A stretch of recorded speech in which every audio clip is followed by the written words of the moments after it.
got your hammer? Stand to the side.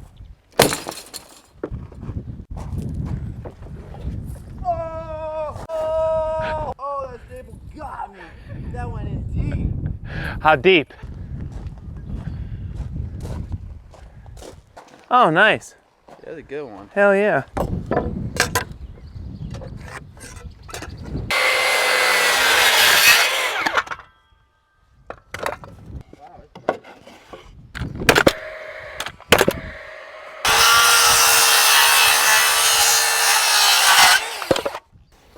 Oh yeah, that's easy. Yeah. Yeah, go ahead, hit one in the middle. Are you serious? Watch fingers. Yeah. And you do 2-2. Yeah, 2-2. One in the middle. No, I just do 2-2.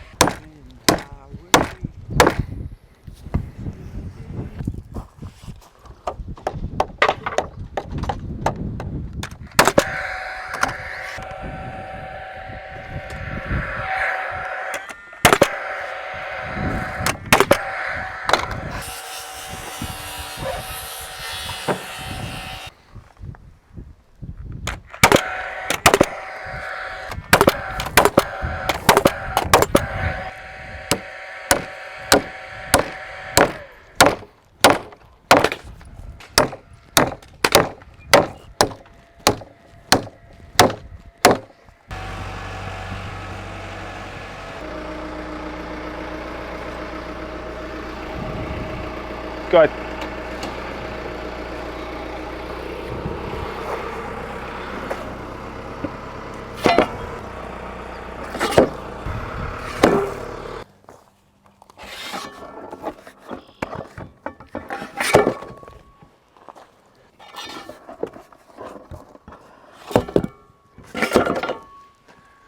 Oh, buddy. Handling these posts are It's a freaking job.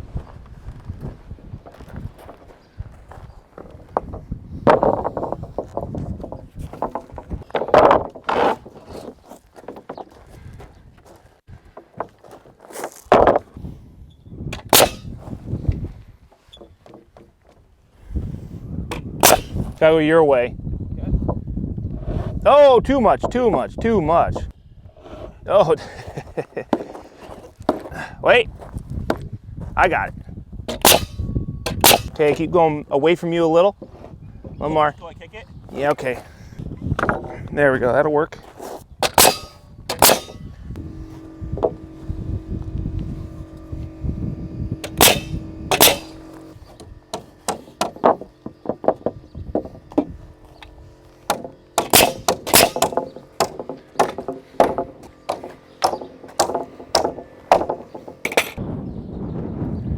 All right, it's time to start putting up these walls, but Greg and I noticed, and obviously you probably can tell how breezy it is, this 120-foot string line is not gonna work for us. We need something that is straight so that we can set the bottom of our post, our columns on it. When we set the brackets, we actually set the brackets just off of the string line, because if you ever touch a string line, you're gonna end up moving it. If you touch it again, you move it more. And what can happen is if you're always touching the string line with whatever it is you're trying to set straight, you can develop a nice little bow. What that means is these brackets are actually not exactly on a straight line, always in or back in a quarter or an eighth of an inch. So what we're gonna do, since we have a kind of a stiff breeze, a lot of wind, is we're gonna set up on the end the Stabila 180 and get ourselves a nice straight laser line. So I'll show you how we're doing that.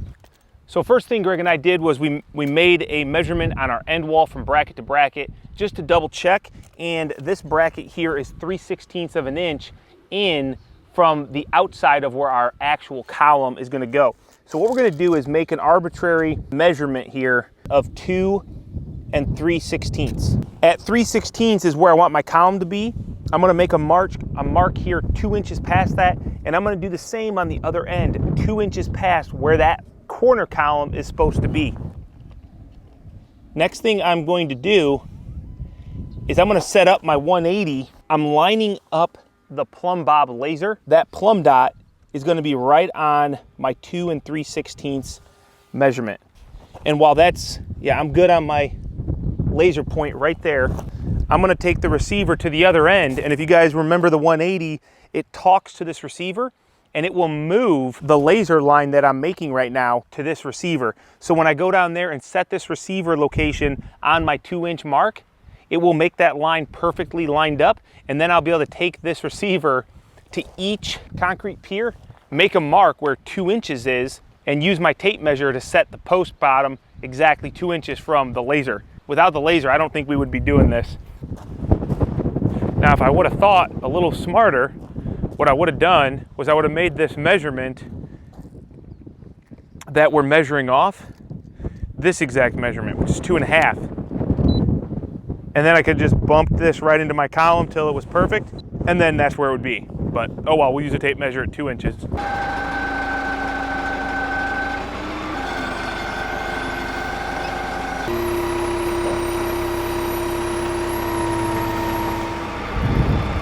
These right here are 44-foot long sheets of steel, and you gotta handle them properly, otherwise you'll mess them up pretty quick.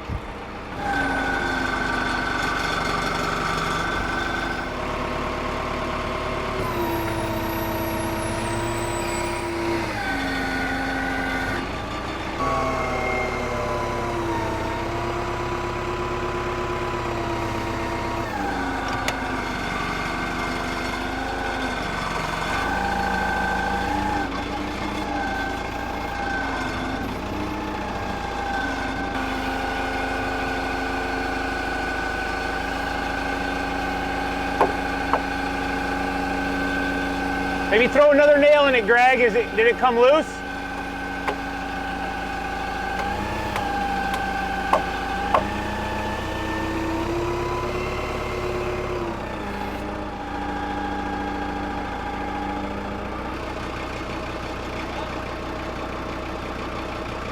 That's what I was worried about.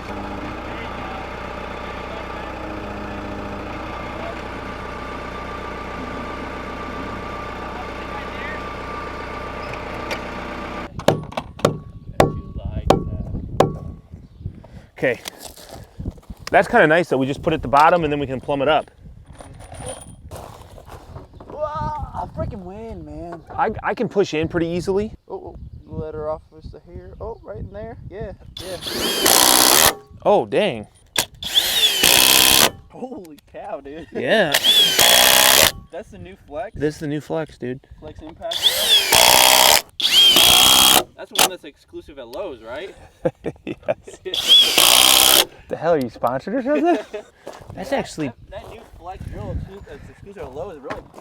You know, over on Instagram, there was a lot of comments about how the heck we were going to lift a 120-foot wall that we built on the ground. We actually don't lift it all at once. As you can see, we build them in sections. About 5 posts is usually our go-to, amount. Sometimes we'll do 7 posts if we've got enough hands on site, if we can stand up the outside post. We don't really like to go more than 1 post past our hook point.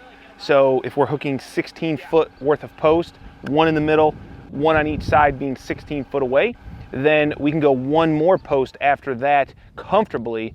Or if we've got extra people, we will stand up another post after that even. And we can do a 72 foot long building, and it's not too tall of a wall. Building on the ground is just a lot easier. You can be more accurate, and fatigue is definitely not an issue when you're down on the ground versus climbing around trying to manhandle boards up in the air and nail at the same time.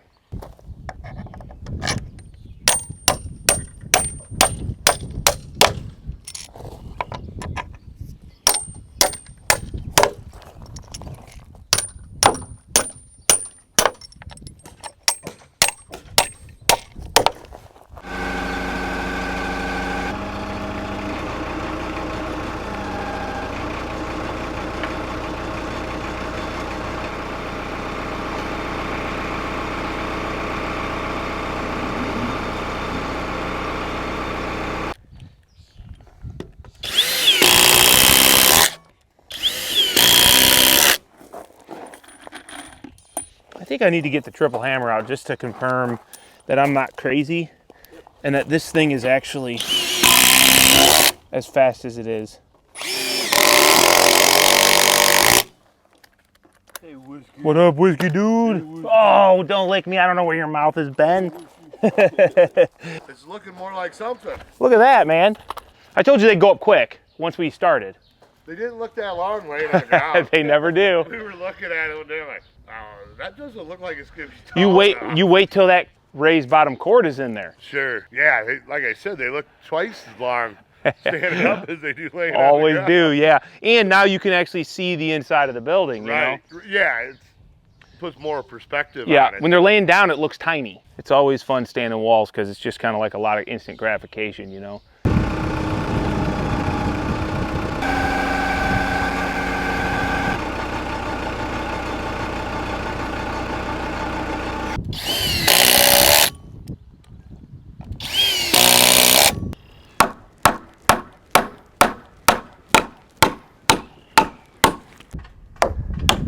Send it.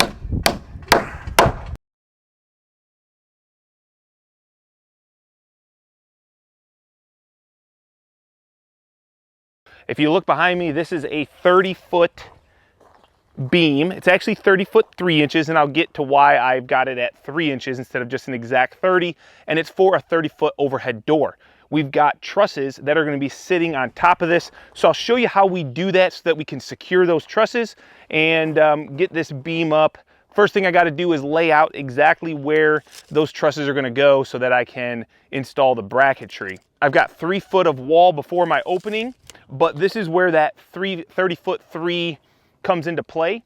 I've got another board that's going to go up the jamb and support that I-beam. So the edge of this beam is actually going to be sitting on a 2x inside the jamb, which means that is why I'm 30-foot 3, because the inside opening will be 30 foot exact, but the beam sits on an 1.5 inch ledger, so to speak. So I've got to set this at 2 foot 10.5, and then I can start laying out my 8-foot centers. Now, something you might have noticed are these strappings here.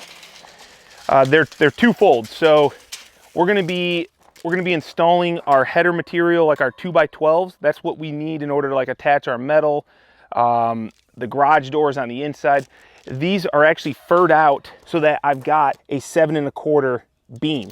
That's what I will be fastening my framing into. Now that my locations are marked, I've got this sturdy wall bracket. Now this is the same bracket that we will mount our columns into down at the concrete. Could have my metal guy fab me some brackets onto the beam. However, you know, sometimes I don't know, like when I have to order the beam, I don't always know exactly where the door is gonna go. It's easier to get the beam exactly to the width, to the spec I need, and then I'll come back through and I'll bolt these right to the beam. So I'm just gonna go ahead and set and start drilling.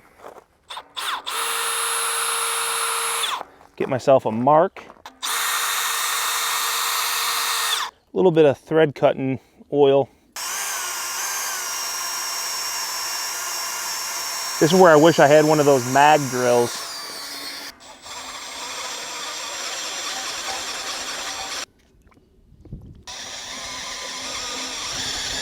Those 2 holes worth the step bit. I've got a 1/2 inch bit here. I didn't have a 5/8 bit, so I'm gonna go ahead and run a 1/2 inch all the way through, and then I'll finish it with the step bit just to widen it up that last 1/8, and I'm gonna see if this is better than the step bits or if the step bits were better. I don't know.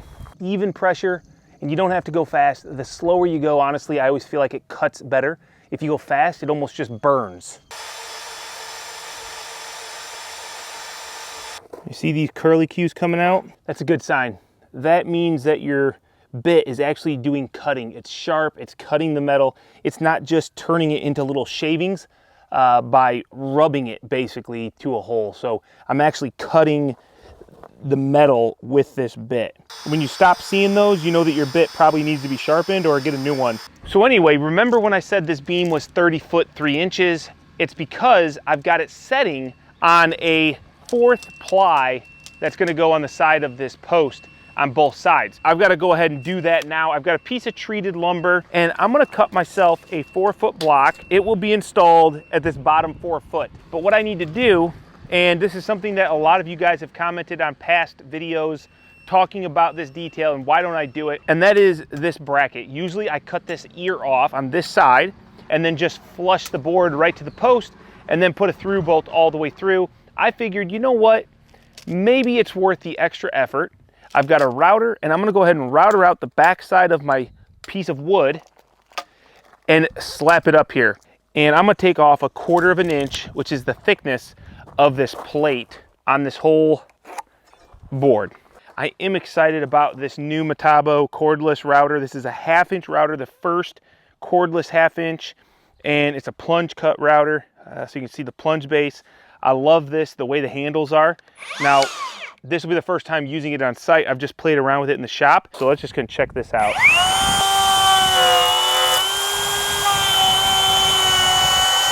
That is pretty smooth, man. And the reason I wanted a 1/2 inch router over the 1/4 inch routers that I have existing, I got the Milwaukee, the DeWalt, the Makita, is I can put a 1/2 inch router bit in here. It's gonna be more material, it's gonna go faster, and I have less chance of breakage. I have broke some good bits, and this is a $100 white side router bit.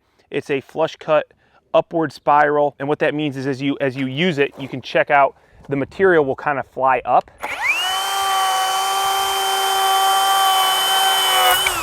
Versus a downward spiral, if like, let's say we're cutting a window or a door out of plywood, we want that downward spiral so it shoots all those shavings underneath you instead of right into your face.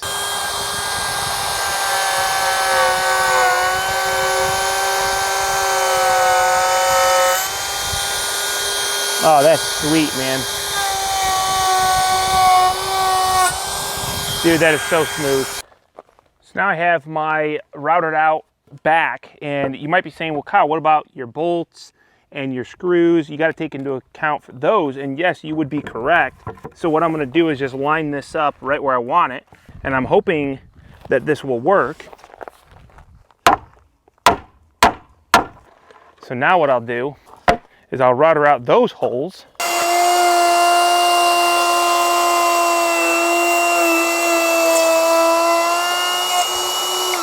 There you go. I've got my bolts and my legs, and this should go in here quite nice.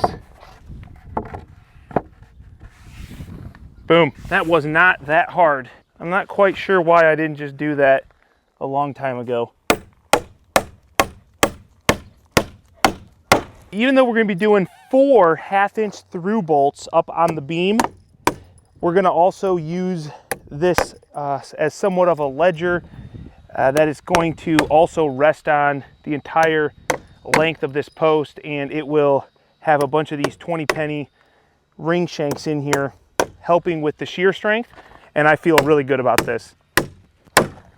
Now I'll fill in from here up to the bottom of the door header beam, and then this will get a back jam board, a 2x6, and then this will all get filled in with blocking as well. Oh, you guys see that? Not the truck, not the skid loader, not Greg's truck. Those 80-foot trusses right there. Awesome. Excited. Let's get them unloaded. Well, that, my friends, is how they transport 80-foot wide trusses. It's all one piece. And these are going to be 2-ply trusses. So we've actually got 2 trusses that were factory applied together. Our end trusses are a single ply. So those are always a little bit tricky because they're like noodles. But normally we have a roll-off trailer that's going to just drop them right where they are. That trailer is in service. So my truss manufacturer has this trailer that they're just going to drop here at site, and we'll pick off the trusses as we need them, and then they'll come pick the trailer back up. Now, it may be hard to see from where you're at, but these trusses are hanging over so far that they are jacked up. We need to get them leveled up so they're a little bit straighter, because right now this peak is probably hanging down. It should be probably up here somewhere. So we're gonna go ahead and lift them up with the telehandler and try to get something underneath it to help support it and straighten them out a little bit.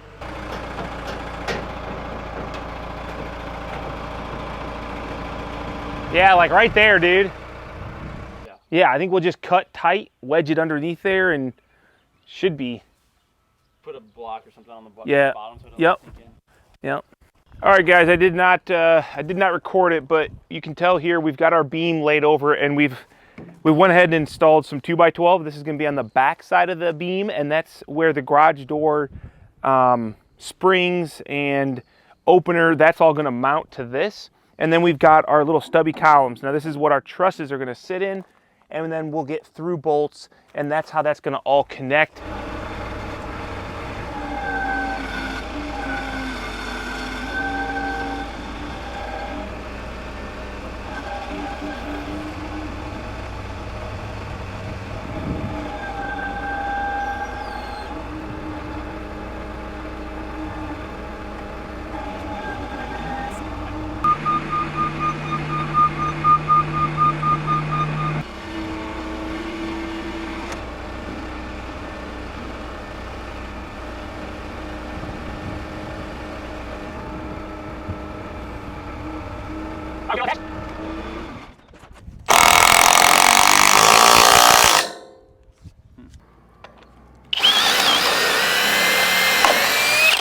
There we go.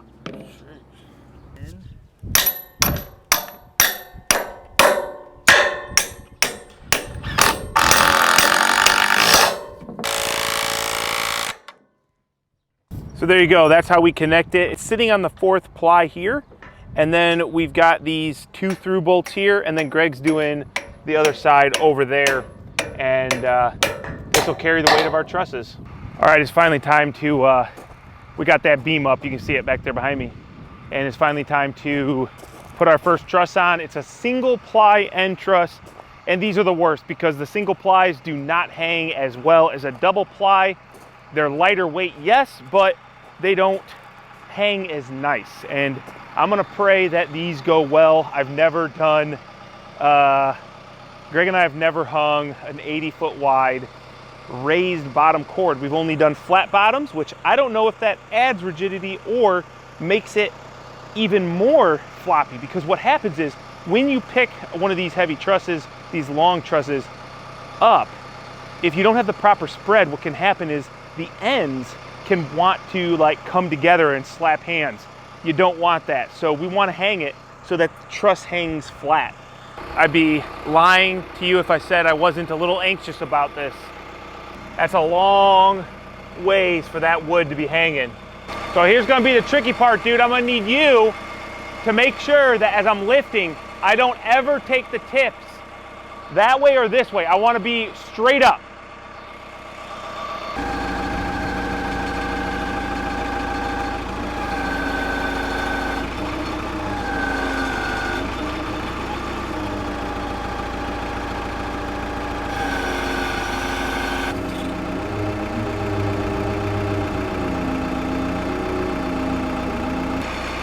We need to get a stiffener on that.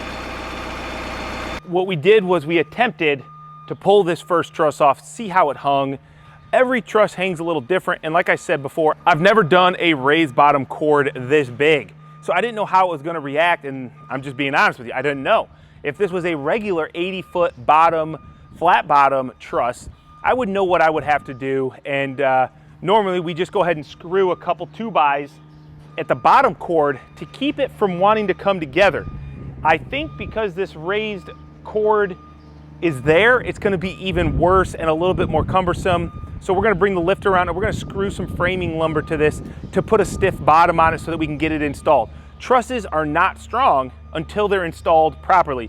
So what we need to do is get this over there as safely as possible and then get it hung up and fastened, and then it becomes a strong truss. Right about, okay, yeah, right about there, looks pretty good. Okay, see where my hole is? Okay, now you're gonna have to hold that sucker. Try to pull the truss to you. That's really all you gotta do.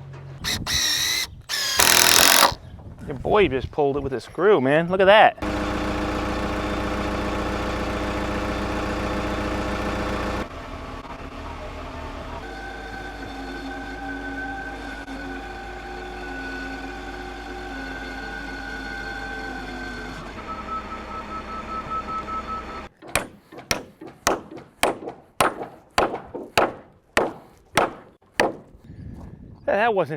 That wasn't too bad, was it? It went pretty good. So now that we've got that truss up there, we've got to fasten it to all those columns, but also we'll get the skid loader on the outside of the building, and we're gonna chain that first truss so it stays up and down. We don't want the wind being able to push it one way or the other, and as we build out away from that with all the other trusses, it's gonna be the kind of rock solid start that you want so that you feel good and that things are safe and better long term. So if we spend a little bit of time at the beginning to get things straight and locked down, we won't have to push and pull with the chains later when we go to straighten out the building for the roof. I think you can probably see it over here in this tall grass, and that's down at ground level. When you get up to the top of that truss, which is basically 32 feet, it's a little bit breezy. We've been having these like random wind gusts, and if we get that truss up there at 80 foot long, and we've got one guy on one end, and well, Greg on one end and me in the machine, you can't really control it very well. So the first bay is probably the most important, and it's the most important because it's the bay that locks everything down, and it's the bay that as a builder makes you more comfortable, because once that first bay is locked down and you're up there working and you're leaning on the truss and you're hammering and you're pushing and you're pulling, if it's moving around like crazy, man, you don't feel good. We like to get that first bay locked down, and it's not gonna happen today. So what we're doing is we just went around and put chains up on all these walls. Greg is connecting them down at the base, and you'll see here we've got our chains that go all the way up to the peak. Now you can kind of see what those dead men is, what we call them. That's what these dead men were drilled into the earth for and then filled up with the concrete. We stuck that rebar there, and now we've got them as anchor points. That really makes us feel good. We're able to anchor not only in, but temporarily we've got the Kubota out there, which that's a almost 12,000 pound machine, and that's pulling out. So the inward and outward pull on this wall is gonna keep it braced down. And if you guys are curious about how we do our chains, I did do a more in-depth video on the whole chain thing, but basically we make a lot of X's. We use the chains to push and pull our building plumb and just lock it down. It is way better. Some 2x on an angle back into a stake on the ground. Those things will break, they'll move, especially with a lot of saturated ground. These chains aren't gonna go anywhere. So it's a very strong connection, and it makes us feel good, especially with a building of this size. Hey, when you do that, dude, like make sure you use your left arm and flex a little bit more. Can't see that? No, that's awkward. Note to editor, remove the awkward scene. Greg was flexing too hard. You do realize there's a lot of people on YouTube, Greg, that are gonna hate you for this. Like, they don't like to see success. I'll just remind them that you're single. Yeah, that'll make everything all better. So we're gonna get out of here after we get this all straightened out, and we'll be back here Monday, weather permitting, to just rock it on these trusses, and I hope you guys join along.